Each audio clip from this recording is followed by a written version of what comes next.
Good afternoon, everybody, and welcome to this webinar, which is organized by the Sentinel project. I'm very glad to welcome Mirja Michalscheck as our speaker today. I met Mirja through a project on trade-offs in sustainable agriculture intensification called CITA. She was at that time working with the Farming Systems Ecology group of Wageningen University, where she did her PhD on serious gaming. And she kindly agreed at that time to come with me to Malawi and to see how we could use serious gaming to better understand farmers' decision-making on sustainable intensification and how it's influenced by a number of factors. This was my first exposure to serious gaming at that time, and I thought it was a very interesting methodology. And hence, when we started the Sentinel project and started thinking about all the different things we want to do in Sentinel and understanding how farmers decide about agriculture expansion, we thought it would be really good to bring her on board and to help us develop the methodology using serious gaming. So I'm really glad that Mirja could make it. So I hand over to her now, and she's going to tell us a little bit more about herself, and then do the presentation. It will take approximately half an hour, I think, and then we will have time for discussions. There is, Beth, do you want to say something about the controls? Yes, so yes, I pass please. over to Beth Down. For those of you who don't know her, she is the project manager for the Sentinel project. Okay, thanks, Beth. Thanks, Barbara. Hi, everyone. So as Barbara said, I'm the Sentinel project coordinator at IIED, and together with my colleague Alistair, we'll be trying to facilitate the webinar. So firstly, just to remind everyone that the webinar is being recorded. So Mirja is going to give a 30 to 40-minute presentation, and then after that, we'll have a question and answer session. And for those of you who are working on the Sentinel project, either as a team member or as a Ruforum PhD student, there will be an evaluation survey circulated afterwards. So please do complete that if you can. So I'm just going to take a couple of minutes to run through the Zoom controls and how we want to use them in today's webinar. So as participants, you should see 3 buttons at the bottom of your screen. There's one for Q&A, chat, and raise hand. So Q&A, this is where you should submit your questions to Mirja or Barbara while they give the presentation and afterwards. You can submit your questions during the presentation, but we'll wait until the end to address them. The chat function, we're going to use that for if you need any technical help from me or Alistair, or if you have any questions not related to the presentation. So we'll try to deal with those separately. And finally, raise hand. So during the question and answer session after the presentation, you might want to respond to an answer given by the presenters, or we might open up for general discussion. So if you have something you want to say, please use the raise hand function, and we'll try to come to you to speak and unmute your mic. So Q&A for questions or comments about the presentation, chat for technical problems, and raise hand if you want to say something. Okay, thank you, and I'll hand back to Barbara and Mirja for the presentation. Should I continue? Yes, perfect. Thank you so much, Barbara, for your introduction. Also, Beth and Ali for organizing all of this. I hope you can all hear me well. Barbara already has introduced me, but I'm going to give a brief background as well. Starting the presentation.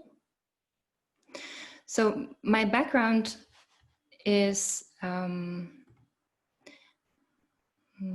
I hope you can all see that. Yes, my background is actually in environmental and water management.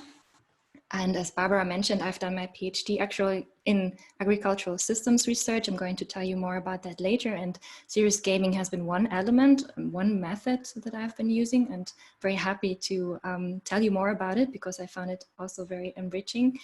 I've also worked as a consultant already since 2012, amongst others for institutions in Commission, the Asian Development Bank, all around water and agricultural topics. So this is my technical background, basically on sustainable natural resource management. But throughout all of these, out of the research, I always found it very important to look at people's perspectives and also to personal resources, so sustainable personal resource management. So since 2008, I've also been working as a systemic coach and change manager. So the systems perspective is very typical for me, and the focus on sustainable resource management, both natural and personal resources. And this is what I found so interesting about serious gaming. Sorry, I'm just looking at the technical chat, that it combines the social complexity around sustainable natural resource management. So we're going to look at serious games and research for development today. So I'm going to give you an introduction. What are serious games? What is the history of it? How has it been applied in research? Natural resource management and agricultural context, and then also comparison with other methods that are commonly used. And then I'm going to present a case study focusing on land use decisions in northern Ghana, which is my PhD study. And then we're going to look at the Sentinel project. Barbara is actually going to give the project framework, showing the current and planned portfolio of methods. And then we will have a look at the role of serious games in Sentinel. And we open the floor for discussion. So you can already, as Beth mentioned, submit your questions in the Q&A. And then we can also, maybe any of you are already familiar with serious gaming, I would be very happy if you can contribute. And or if you have questions whether serious games could be used in your research context, we can have a look at that too. So maybe I just want to briefly tell Beth that I'm trying to at the same time click always on the technical chat if you can hear me well or not, but this really distracts me from my presentation. So if there's a problem, maybe Beth, can you switch on your screen, then I can see that I should check something. Yes, please just ignore the technical chat. Thank you so much. Then I can take this off my mind. Yes, so what is serious gaming? A serious gaming basically means playing with an educational purpose. And what I'm showing you here is a picture statue from Ghana, from the Ashanti tribe. And there are two people playing Oware. And this is a game very common also in East Africa. This is a Kenyan soapstone statue, and this is actually a site in Axum in Ethiopia. So all over Africa, and then also later in Latin America and America, they have been playing this game, and the educational part of it is that it teaches arithmetics, but it's still fun, and so many people are actually playing it. So very early on, already people used playing for an educational purpose. And this also makes sense given that in many communities, there was not necessarily a written way of passing on knowledge, but people really enacted messages through community games, festivals, and even military was planning strategically by really simulations and basically serious gaming. Nowadays, serious games have a huge market. It's about $20 million US, and this was a 2007 figure. But of course, we are most interested in the science part. And serious games can be used for teaching, learning, or mediating. So this is how I would classify it. What is the main purpose of the game you play? Could be according to these three categories. So to make this more clear, let's assume we have a resource use situation. Maybe these could be water users or people interested in a certain urban development. And we are researchers, and we already are aware of what are the main actors, but we would like to know more about what is going on, what are the interests, what are the dynamics. So this would be an example for using serious games for learning. And once we understood that, maybe we can integrate that with additional information, and then we could use that to design another serious game more for the teaching component, like giving more facts and knowledge so people can make more informed decisions about their resource management. Or we use it for mediating, so there are different interest groups. So in a game, we could bring them together, make them exchange perspectives, teach one another, and reach a consensus.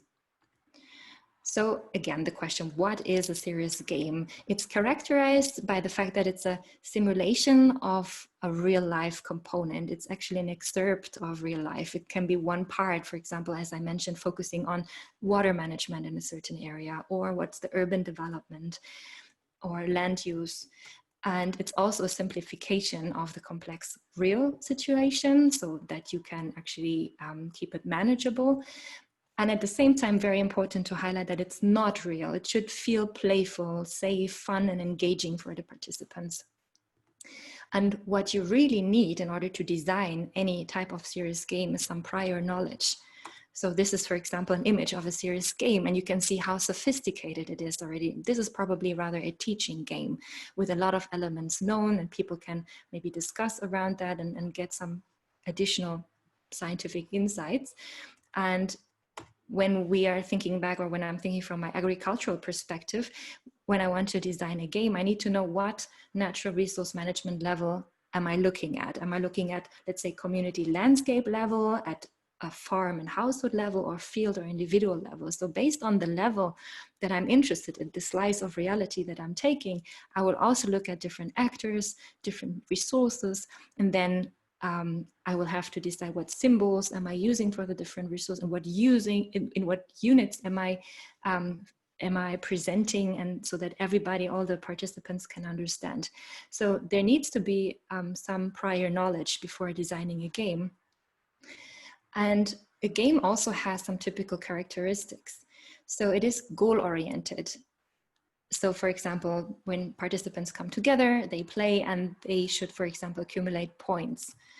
And there should be an element of interaction or competition. So that would be accumulating most points as a goal. And there might be rules like who's taking turns, what cards are available, what options are available. If we have a dice, what do the results mean?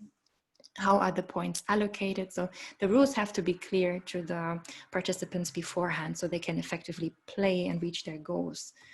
And then they will also get feedback. So what do my own decisions do? What do I achieve? And what about the others? So these are typical characteristics of a game. And I also selected this graphic because I thought this is very accurate actually for teaching games, where you have the typical game where you just want to have fun, but then you also simulate something from real life, and you have the learning experience. And the idea is that participants are really they experience the action, and they are part of it. So this should be a more intense learning experience than just, for example, reading about it. So I wanted to give you an overview, literature review basically, of serious games used in natural resource management and agriculture research. So I found that they are mostly used as educational, so teaching tools. And this is a selection of studies.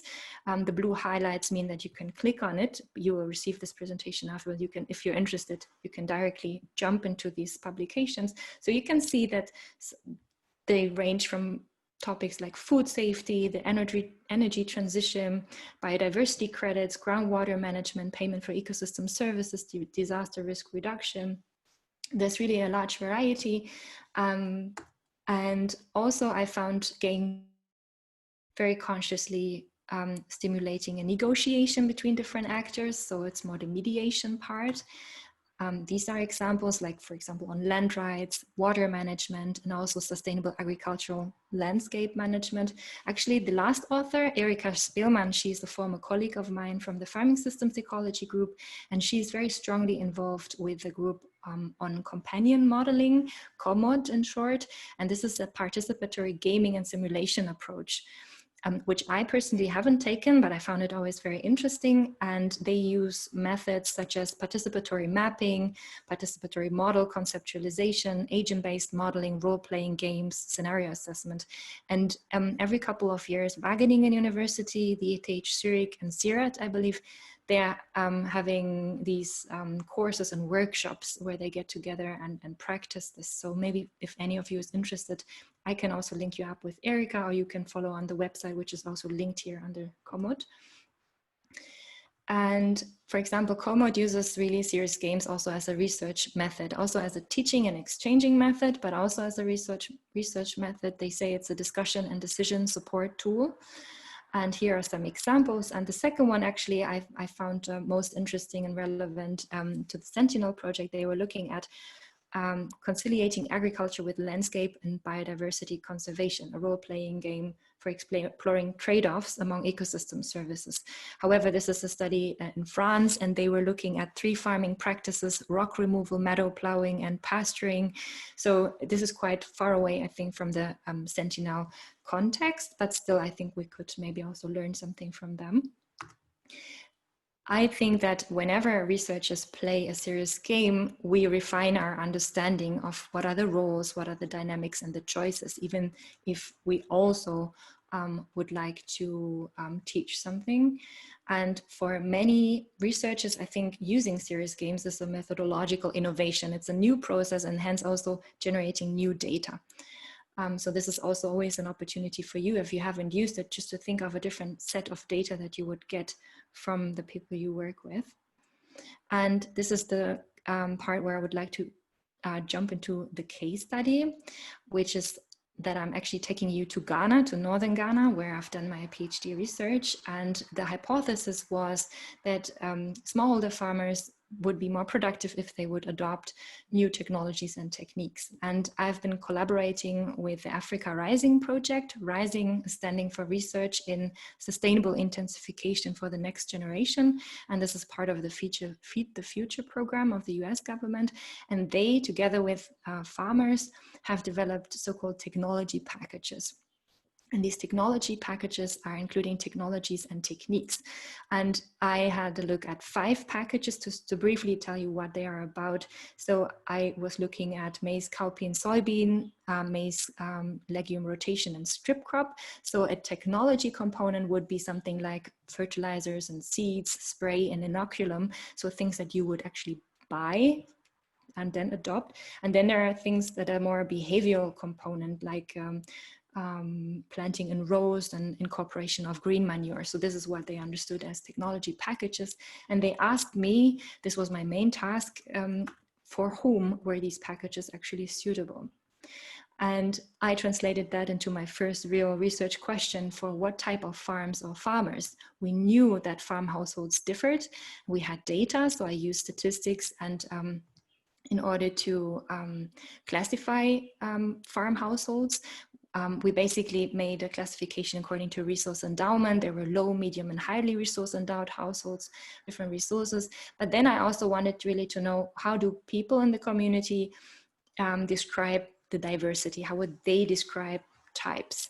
And we did that in a very structured way. And they basically said they clustered individuals rather than households. They said that every household contained a similar social structure, with the male household head being the highly resource endowed person, then the son, the medium resource endowed person if he was old enough, and the wife rather low resource endowed since she doesn't own land. So these were the first 2-part studies of my PhD research. And the most important thing that I wanted to show you here from it is that I could define local farm and farmer diversity. And based on that, I could better answer the question, what technology packages work for whom? And this I also published, but the main question here that came from it, I found that different farmers, like men and women, to keep it simple, had different interests. And I thought, okay, but if you have different interests, how does this then translate into actual decisions? And I hypothesized that you had interests and plus power positions. If you knew how much influence the different interest holders had, that's how you could probably describe how decisions are coming about. And I chose land allocation as a topic, since that was a nice overlap between the model I used, the whole farm model farm design, and the project interests in the 3 different crops that I showed you in the packages before. So just before I jump to the game, because all of this had to happen before I could even think of doing a game, I really needed a basic understanding of what farm types were there, what resources are we talking about, and I wanted to measure power shares, which is a very abstract concept. But just to keep it most simple, I basically sticks, and if someone would hold 10 sticks, it means he or she was in full control of a decision. If, let's say, there were 2 people and he or she held 5 sticks and the other person, he or she would allocate also 5 sticks, they would have equal decision, and one would be, for example, little control. So I played with that and I could capture power shares. And I did that first also in household surveys. I asked 58 members of 18 households, and their self-reported power shares showed that the male household head was the main decision maker, but then the son and the wife also had strong influence. But that contradicted to what I saw. So I knew their interests, I knew what they reported on the power, but it looked like it was always the interest of the household head that got implemented. So there was a mismatch. So I thought, okay, I really need to observe what's going on. I want a simulation. And this is where I used the serious game.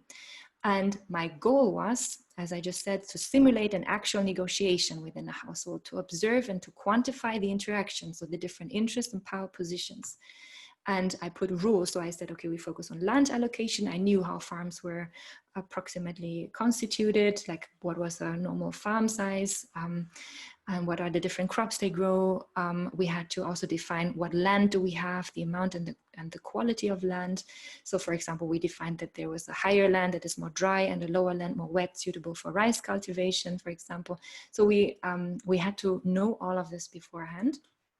But I'm saying this, it sounds like you have to know a lot, but this is also when you want to answer a very specific question. Then you have to just create the context where people can operate in, and that already makes sense to them. What I found also very important was safety. I was afraid if I played this game, the simulation, with one concrete household, with a particular household head, his wife or wives and his son, that I would actually maybe even create conflict. And what I then did instead, I invited groups, 5 household heads, 5 wives and 5 sons from different households.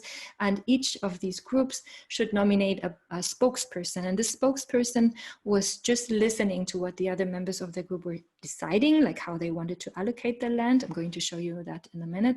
And then it's only the spokesperson who then joined the negotiation.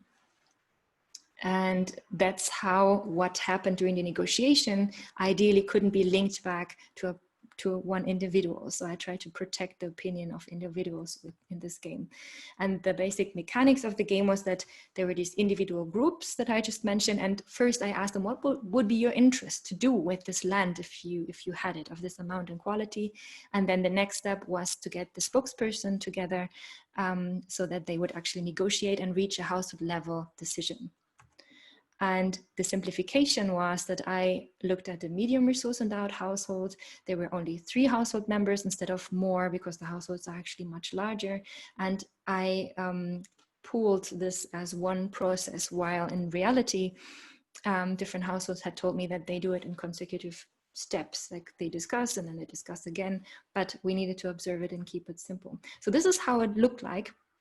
In one community, we outlined the land, we drew it into the soil. I had printed these and laminated these cards with crops. Everybody watched and got the same information, but then they went to different sites. They discussed it at group level, and I could then already capture what was their individual decisions, and this I could model later. I could check what would that mean in terms of profitability, labor, soil organic matter, nutritional outcomes, and I could characterize that. That was already interesting. But then the spokesperson came together, persons came together and they negotiated. And then of course I could compare the individual suggestions with the household level outcome. But I also had an evaluation part afterwards, where again, you can see, use the sticks, the 3 the three spokespersons, who had how much power, how well did you feel represented by your own spokesperson, how similar is what you saw in the game to what you experienced at home. So we had a reflection on that. So here I have a short video, and it's actually, I think, 4 minutes, but I'm just going to show you a part of it just so you get a real life impression of how the game was played.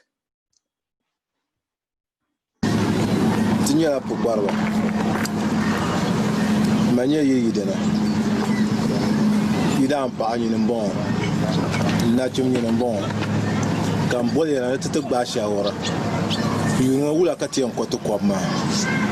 Temi koma zanyela ikapia.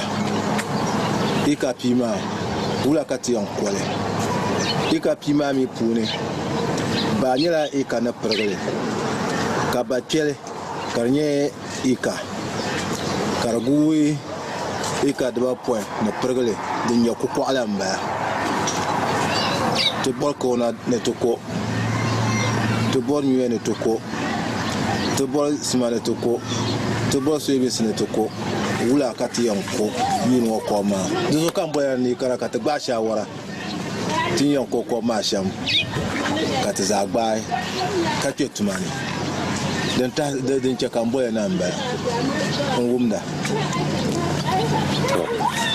Manin yelsha, na bambrama de gasima, tumpum puleme, nya. Tinha kwale shamka fuma karolun titizani torcha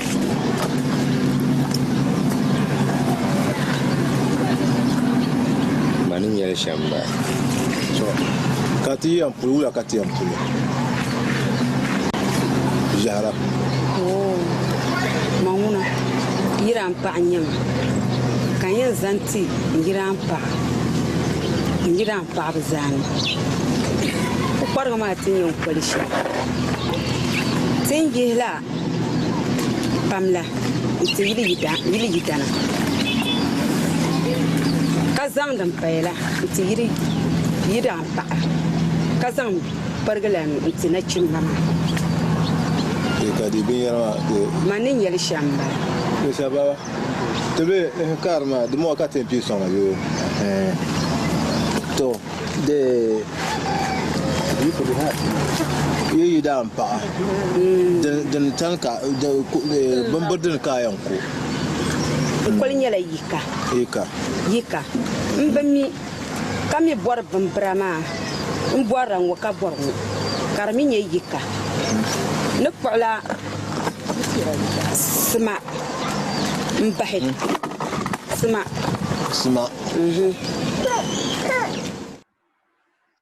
ko nama tun kola ko nama ikadba nahi intune to ko nama be wula kinya ikadba nahi ko nama ka to kole ikasa dom si ko nama delle. So I think you get the idea. This still continues a little bit, and the full video is also available with the research paper, but I think I would like to continue here. But if you're interested, you can watch this later. I just want to show you what I did with this, because the first thing I did, apart from just comparing the individual suggestions and the household level results, is also I did an interaction analysis. I checked this first upper part here is the speech sequence and amounts, and I could see who was talking how much, and then a social network analysis, who was sending and receiving information, and where did kind of disagreements happen. Just a very basic analysis, but all of that kind of bolstered what the participants themselves said about who had power and how the dynamics went.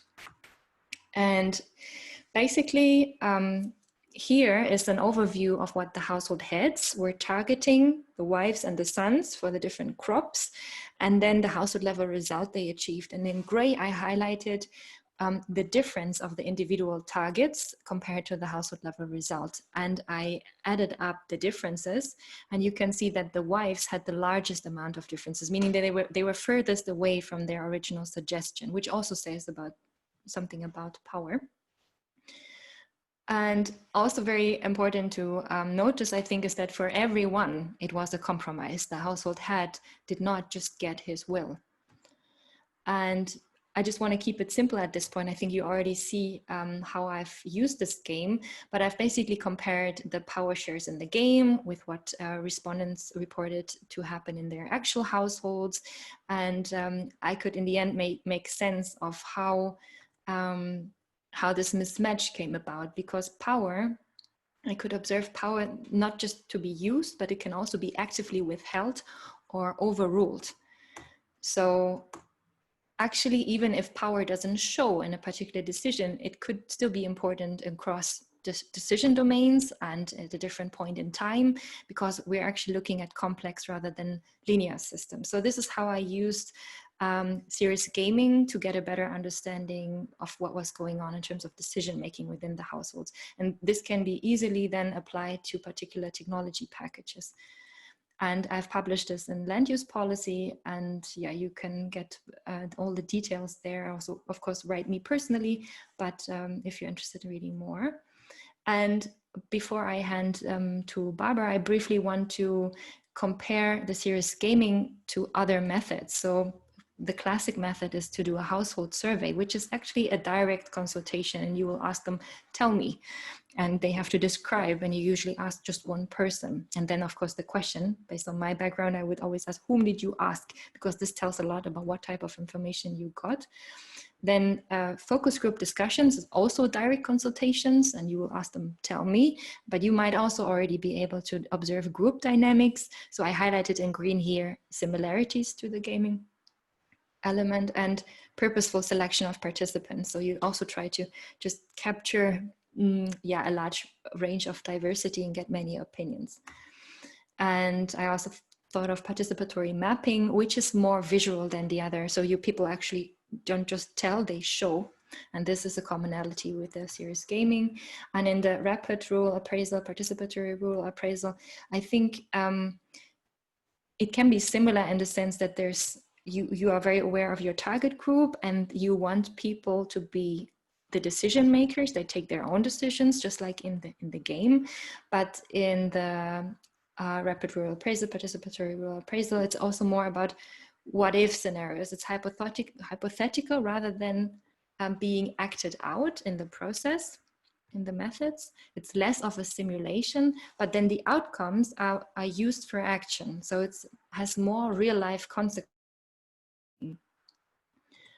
And also a difference that the game as a teaching tool would come at a later stage of interaction with farmers. The rapid appraisal is really a quick technique to really understand what's going on, and then gaming could be could follow. And yes, I wanted to make the point that it would be also more medium stage. When you want to just learn from the farmers, you also first need to know quite a bit, and you can capture complex interaction. That's the big interaction. That's the big advantage of gaming, and it's not a rapid tool. Although the game I just showed you in my research, I maybe needed one afternoon to design that. We tried it once, and then we could already play it, and we got quite a lot of information out of it. But still, I don't think it's rapid, because also the analysis will take really a lot of time. About the potentials and limitations, so I think it can really complement well ongoing data collection, bring in new qualitative and quantitative insights. It could be a very good teaching method, like immersive teaching, could be for students or for specific target groups like farmers or politicians. And it's an experience or observation rather than just a talk. But the limitations, for example, is that you have a limited number of participants and a limited complexity, because you still need to keep it manageable.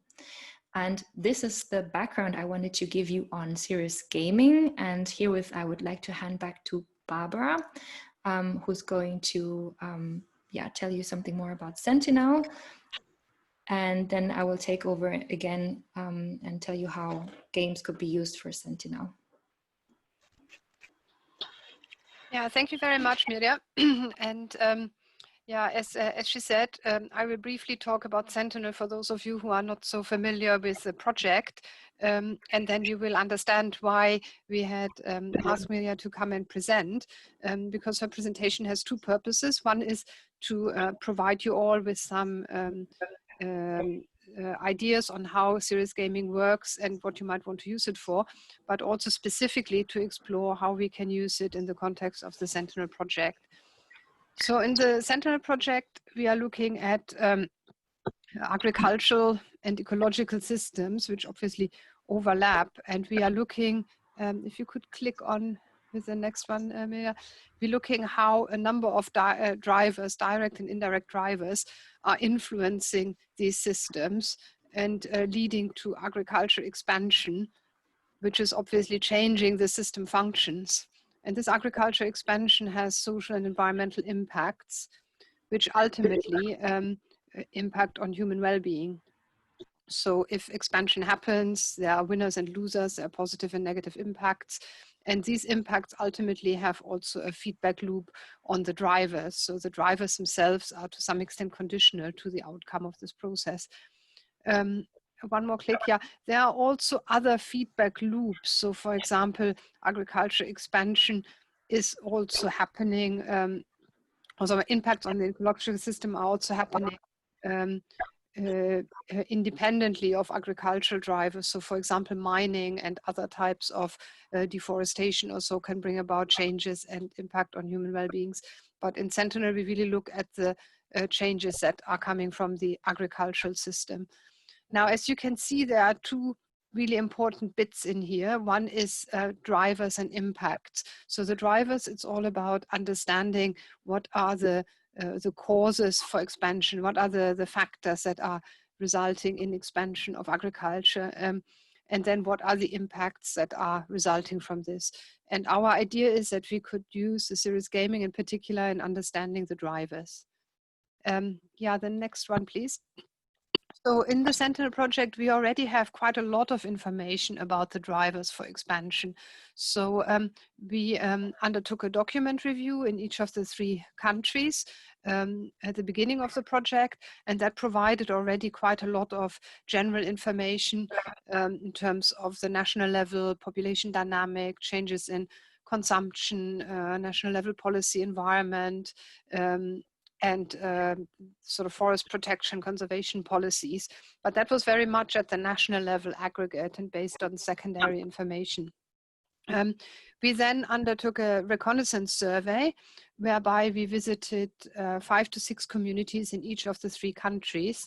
And that was really using the methods that Mirja mentioned later on, like a combination of focus group discussions, rapid or participatory rule appraisal.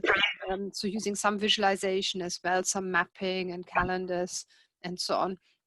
And that explored not exclusively drivers, but also drivers and impacts to some extent in these particular sites. So it was limited to fairly small, small parts of the country, if you want. What we have planned now, and unfortunately with the COVID situation that has been a bit delayed, is to do a questionnaire survey that explores the similar issues that we explored in the reconnaissance survey in much more depth. So looking at the assets and strategies of different types of households and at their decisions in terms of expansion or not expansion and the specific reasons they have, and the impacts at household level. So that questionnaire survey is meant to happen between July, August, maybe into September, but it will focus only on 2 communities out of these 5 to 6, because we decided to, from the beginning, to actually work only in 2 communities, but we had a larger number of communities doing the reconnaissance survey in order to make sure that the communities we finally select really meet all our criteria. So we needed communities where expansion is happening, has happened in the past, and can actually happen in the future. So there's still some non-utilized natural habitat available in the vicinity of these communities. And so what we are planning to do after the questionnaire survey is another phase of qualitative research, which in a way is going to deepen what we found out during the reconnaissance survey, which was really just 3 days per site, and is meant to be much more interactive and participatory, and will use the information from the questionnaire survey. So, for example, information about different types of households and the typology of wealth categories and so on. So in that sense, you can see that we are already sort of meeting some of Mirja's criteria, in the sense that we do understand already something about expansion in these communities. And we will, before we even start designing the game, we will know quite a lot more. But this is why we thought it was useful to engage with Mirja now to explore what are some of the options, and to narrow down our questions in a more specific way, because we know that drivers can operate at different levels, and we want to make sure that we design the games in a way that they can really provide additional insights and not be too general and broad. Next one, please.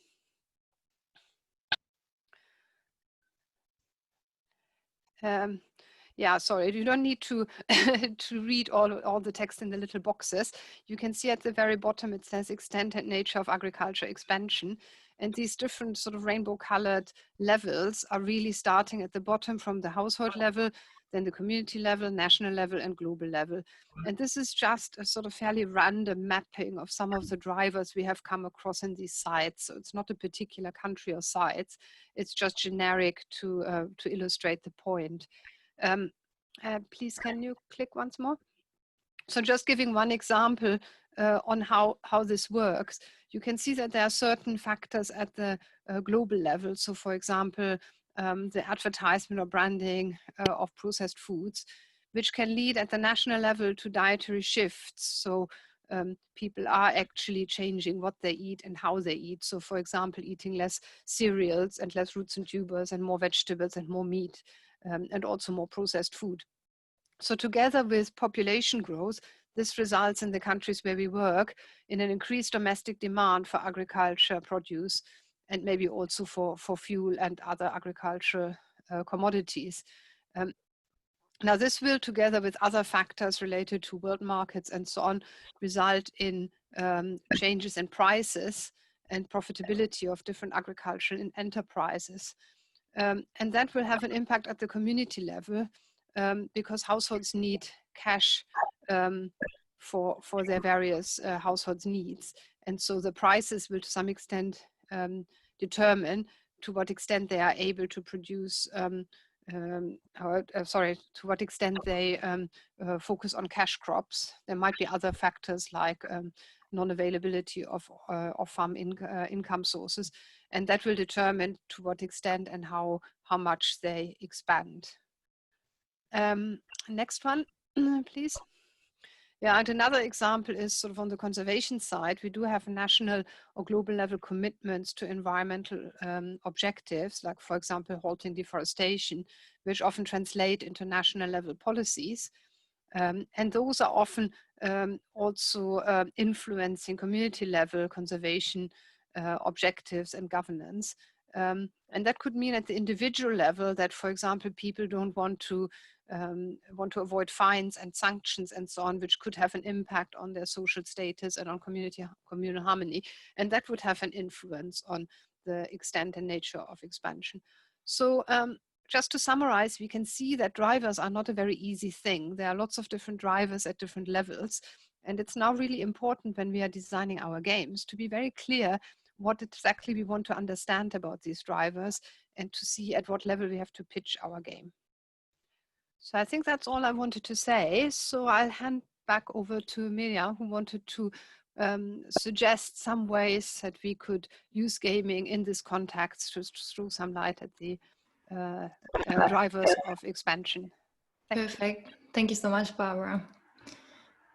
Exactly. So I'm going to directly pick up the levels that Barbara mentioned: global, national, community, household levels. So where are these essential nodes for decisions? Where is it decided that someone will expand or reduce or maintain the area? Of course, you have at national level the kind of framework, but then the actual land rights and the land use are really strongly embedded at household and community level. That's also why I thought, let me show you the household level game that I've been playing, but it could also be played at community level. We had first ideas, so that is Barbara, Phil and Patrick, and we were having first discussion. And we thought maybe we need two types of games. We could start, for example, with the farmers game for research. So we would like to learn something from the farmers, specifically about their individual expansion decisions, like what kind of drivers would do what to the farmers' decisions. And this, of course, has to be linked to community dynamics. Let's say I'm acting as one farmer, I'm expanding. So let's assume that everyone else expands too. So what does it do to the community? And that will give a feedback loop to the game. The second game could be a high-level policymaker kind of educational workshop where we can use the farm-level insights in order to link the national policies to the farm-level consequences that they would have. So really matching expectations and refining the planning. So these were two first ideas, but we're still developing that further. And I just wanted to, I had mentioned this farmers game.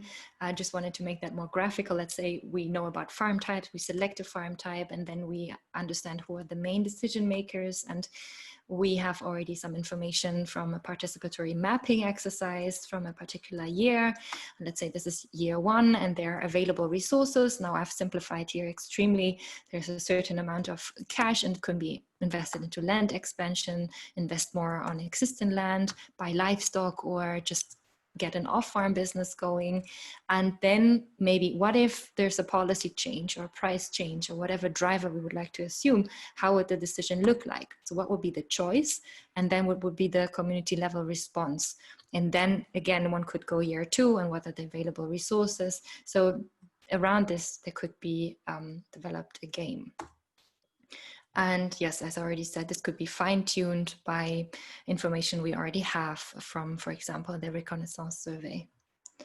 So at this point, I would like to thank you for your attention and see if you have any questions, your remarks, and maybe you would like already to think about the applicability of serious games to your own research. You can also share that with us. So thank you very much.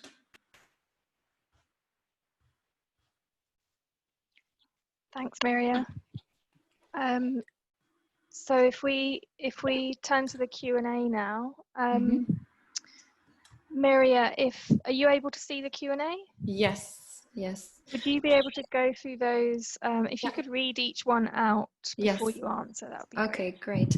So Alexandra asked, are there studies that look at how the act of playing the game may influence behavior? Yes, I think every study that does a serious game should reflect on that. I also reflected on that in my game because I was actually surprised. I found that they were very collaborative. Now, participants of the game said that this is very close to their real life situation, but we were still having reservations about this.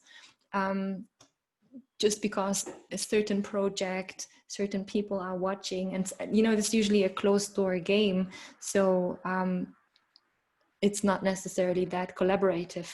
And we have to, of course, consider that the game that I played there and I showed you, usually this is in a context. If this is my household and last year we negotiated and maybe for 5 times I didn't get my will, I wanted to grow okra, but this year it's really my year because in time my power share makes sense. So this year I would negotiate differently. So these kind of interactions we couldn't reflect on. But I think most gaming studies are actually reflecting on how the gaming itself distorts the answers, or how the design shapes the outcome. So that would be my answer to that. Alexandra, I don't know if he can talk, whether I've answered his question. I see in the chat. Thank you. Okay. If you have further questions, you can also directly contact me. The next question would be, Could you give a bit more details on the teaching learning aspect of the serious gaming you conducted? What did the target group farmers say that they learned and got from participating in the game? Any potential pitfalls in exploring interest power one needs to be aware of? Yes, very good question. I didn't mention that I did not want to teach the farmers anything. I wanted to play a very careful observer's role, but I yet still wanted to see what is going on. So I really tried not to bring in any own element, any judgment, but of course I have built the resources. So yes, I have given it a frame. But what I saw after the game, I think I observed the observers, those that were not negotiating, and especially the women were very excited, I think, to see how the woman was arguing. So I think they got something for their own repertoire of leading an argument in their own households. But I did not reflect on that, since this was not my it was my intention not to change anything. I think I mentioned this in my paper, but I didn't systematically capture this. So for my game, I have to say I did not have any teaching element in there, at least nothing conscious. And yeah, you were asking about pitfalls. I think this is a pitfall, thinking that you're actually not judging or communicating anything, but after all, maybe you are, and you're opening up a space and you're starting a discussion. And I would love to go back to the community and see whether, yeah, what kind of, whether there was any further conversation about this, what people observed in the game. I hope this answers your question. And then I understand it needs to be serious to engage with detail, but for its effect to be taken seriously and perhaps to get funding for it. But might it only work if it's also fun? You mean with the people that they are only engaging really? Let me check if there's something in the chat. Okay, no. Well, of course, it helps if it's fun. I think we are very used to engage with farmers, with people on a serious basis. So I think, like, when you go and do a household survey, I felt I never had problems motivating the farmers I worked with, since they already got benefits from engaging with the Africa Rising project. So they, for example, got some inputs for a small area of their fields to try. So I didn't have problems having motivated participants. But I think for them, like you could see in the video, they were really into it and they were actually quite engaged. And I don't know, I mean, it was rather playful than fun, I would say, for them, which is fine, because I also did not want it's not about taking out the seriousness out of the situation, but yeah, it should be mainly playful and safe in this case. I hope this answers your question. Then essentially what you are describing is a process of negotiating trade-offs with respect to agricultural land use at household level using a sample of households, right? You ended up with an outcome, acres of each crop, which reflects the interests and influence power of the men, women, and young men. A key question for Sentinel is what factors internal to community and external affect the outcome. Can you use the method with several cycles where you change these factors? For example, in your Ghana case, maize price increasing, climate change making it harder to grow maize, change in land tenure for agricultural land and forest land, fines for cutting trees, etc. I would clearly answer yes, as long as you don't make it too complex. So you can still, like if you have like 20 different drivers, I think it will be difficult to keep the overview and but yes, you can definitely look at different influences on game outcomes. The next question here in the Q&A is, as part of my work, I'm looking at farmers' willingness to accept in sustainably managing woodland forest and mixed agriculture and woodland forest areas. I like the participation of the household members in your research. My question here, is it possible to use the serious gaming in research and development approach in my study? Willingness to accept woodland forest and mixed agriculture. To be very honest, I don't exactly understand enough of the context. So maybe we can talk directly. I think I will jump the question, but since I'm still answering, maybe you can be more specific. And if I see your question popping up, I can answer to that. I hope that's okay.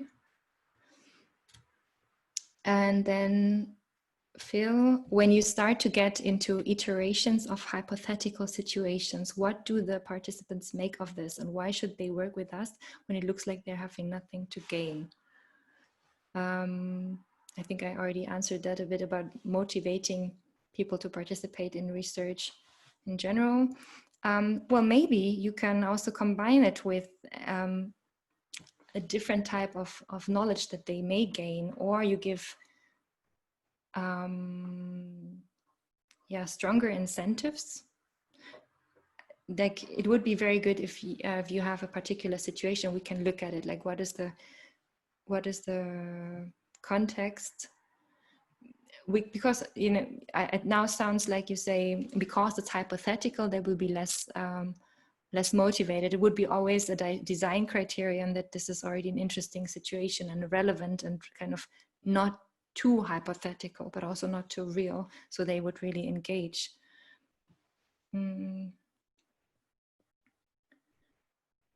Maybe we can actually discuss this further when we have the workshop. I hope this is okay, even though I would like to answer, but I also don't feel I feel I need a more concrete situation to think with you about it. Then the next question, did you receive informed consent from game participants? If so, what issues arose with your institutional review board with participants? Yes, I asked for consent for both sharing the video and the results. This is also a criterion from the Africa Rising project. We don't really have an institutional review board, at least I don't think we call it that way. But of course, I mean, I discussed it beforehand with the project heads and with also the chief of the community, so he knew what was going on, what we wanted. They were all very open. Actually, I had produced another video in the past, just telling about life in their community, and I had shared it with them, with those who had a smartphone, or I shared it with them when I came back, and they were all so happy just to be seen. And so there was no problem with the participants, I felt. Then the next question from Patrick. I can already see how it can be used to explore some questions we already have scoped at the reconnaissance survey, as Barbara highlighted. We have established some basic typologies using wealth grouping. Great. Apart from the wealth differences, there's locational. Oops, now it shifted.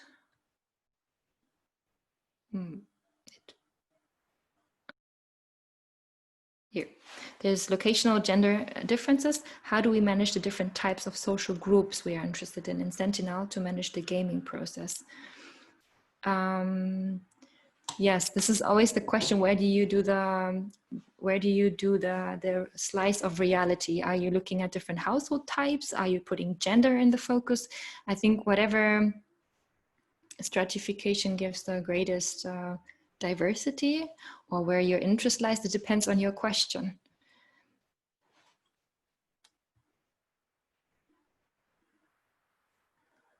So it has to be, my answer would be, it has to be very purposefully selected to be most useful.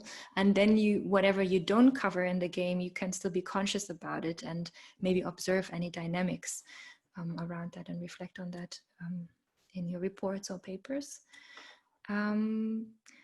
Liz was asking, we are just starting a piece of work looking at different attitudes and access to different technologies, mobile, computer, social media, etc. Do you think there's potential here for an interesting serious game that could be that could highlight the different dynamics involved for differentiated engagement across age, gender, etc. Differentiated engagement for the use of different technologies?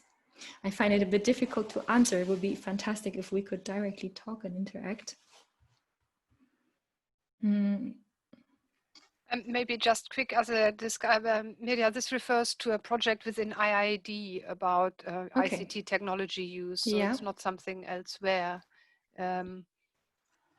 Yeah, and I think it's about how people use technologies, especially in the times of COVID-19. Ah, okay. So not, I think I'm stuck on my farming systems perspective. So it's really in the offices and different dynamics differentiated.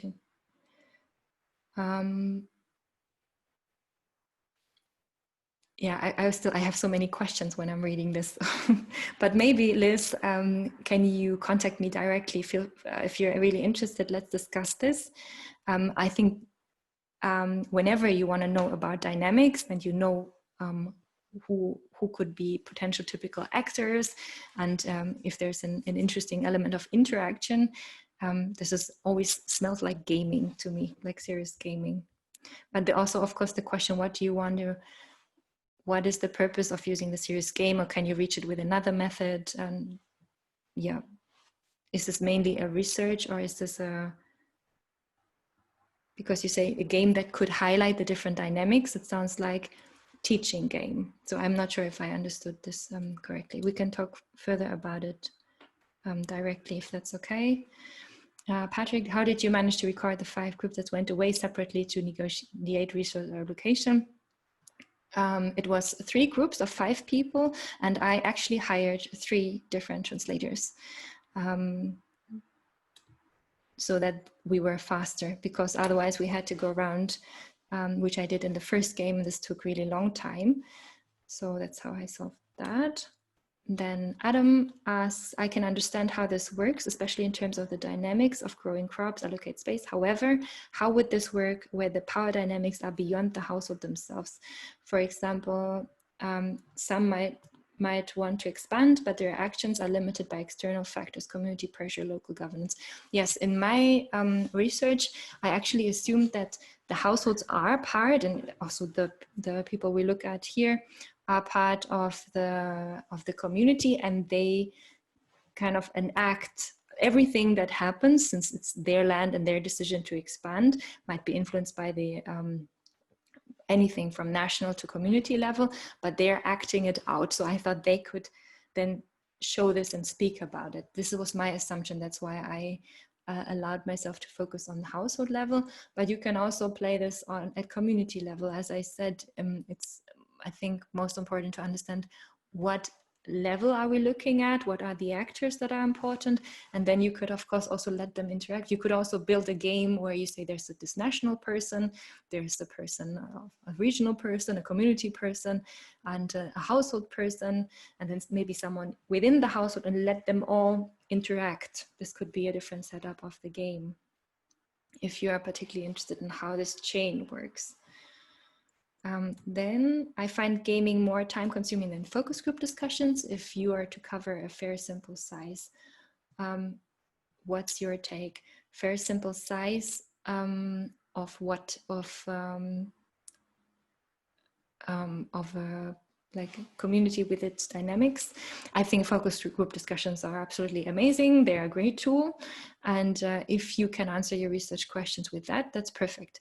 I felt I couldn't, because I really wanted to go to let them act out something and show me, or like enable me an observation of an actual situation. The next question is, I think this is more of a qualitative than quantitative method. Can it be used for profitability studies? So I don't know exactly what's for you behind profitability studies. So what I did, and briefly showed. So when I captured the individual choices for farm allocation, land allocation, I used that for modeling their suggestions in the whole farm model farm design, which is where I could compare the profitability of the different suggestions, and also the household level outcomes, so I could compare that.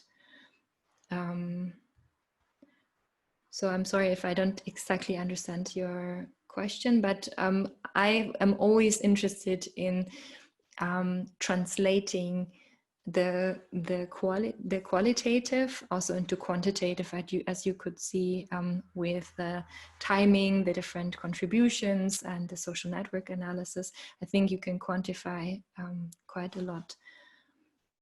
But I think with profitability, you're looking more at outcomes and how the players are achieving or not achieving profitable solutions.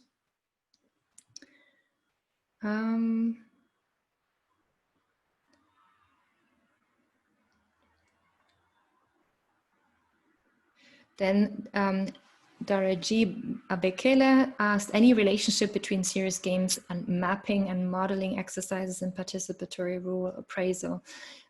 Yes, there can be a relationship if you use them jointly. Also, depending on how you design your serious game, it can be very participatory. The point I wanted to make with serious games that you need quite some information before you do that, while the participatory rule appraisal is a more quicker technique, I think.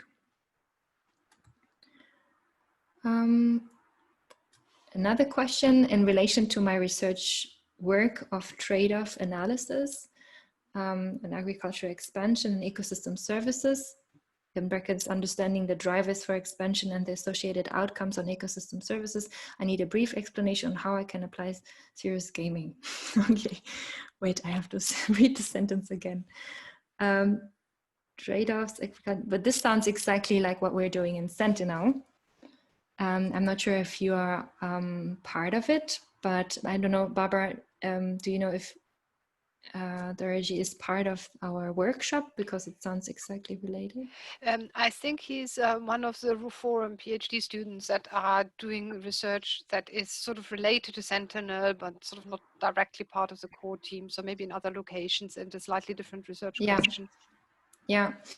So to me, I already talked about it with Barbara. Like, you want to look at trade-offs, agricultural expansion, ecosystem services. These sound like three large topics, and it is always helpful if you have quite a concrete question. Maybe there could be a question at really the interface of all of these three, but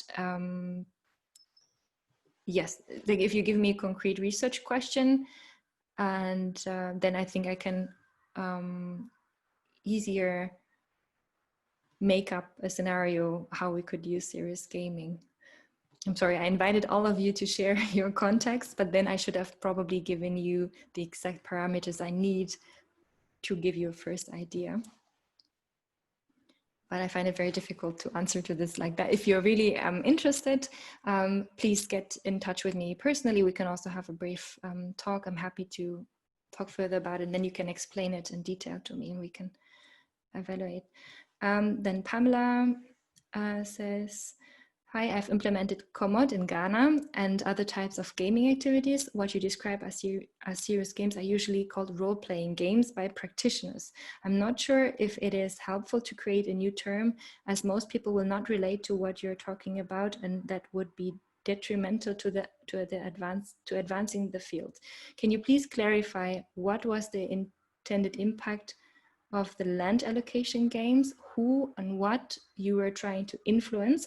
How are your results useful and applicable?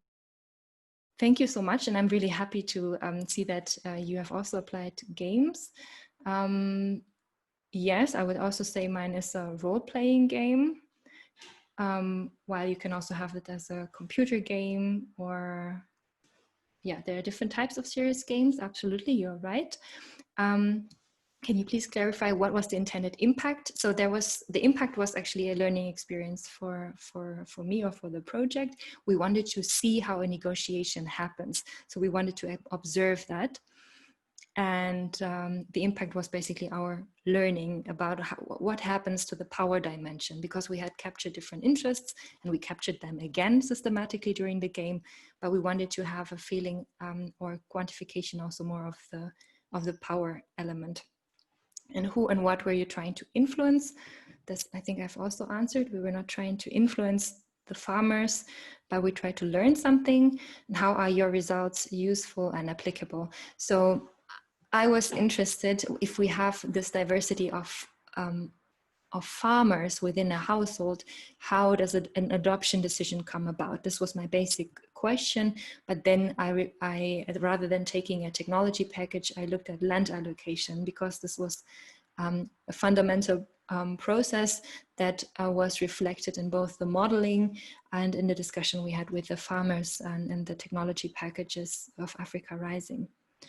So it was useful to understand how do actual decisions come about. Without understanding how farmers decide, I thought, how are we expecting that a technology is getting adopted, and what does that mean? Anyways, like, it's useful for whom and who influences that decision. So this is the context. Thank you so much for your question. Then Adrienne Martin asked, other than that video, in what formats do you capture the learning emerging from the game to share with other stakeholders? How would you synthesize learning from the serious game held in different locations? Good question. What formats give learning emerging from the game to share with other stakeholders? Well, in this case, I've of course shared it with the project. For once, it was an interesting method for us to try. Then we collected additional data that we could match with existing data. So this game was really mainly meant for other researchers and the project to understand better whom they are dealing with and what is behind the household surface, the complexity underneath it, and how to synthesize learning from serious games and held in different locations.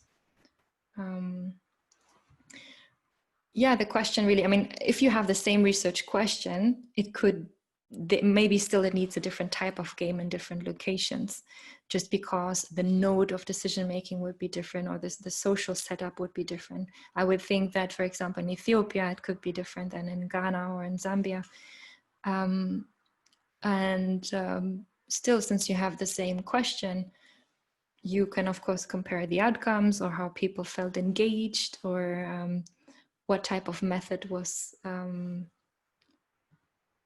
needed. So when you say learning, there's of course the methods learning, and then the learning on the findings, and maybe also the learning then for the participants, if you don't just want to capture information, but you also want to teach something. So you can of course also capture what did the participants know before and after you played a game with them. And this you can compare across sites. This would be my answer. And then there's one more. Hi Mirja, could you expand on serious gaming, how serious gaming could be used as an educational game or workshop for policymakers, as you had suggested? The case study used serious gaming to conduct research with farmers. Thank you. Yes, so we were thinking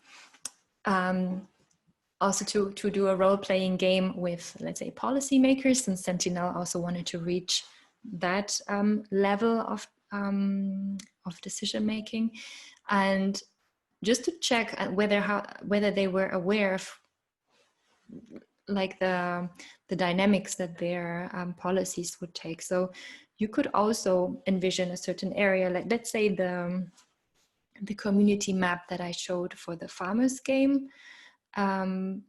Could be used with policymakers, and then you describe a bit of the situation, they would suggest something, and based on what the farmers how they had reacted in the first game, we could tell them, okay, this is how they would react.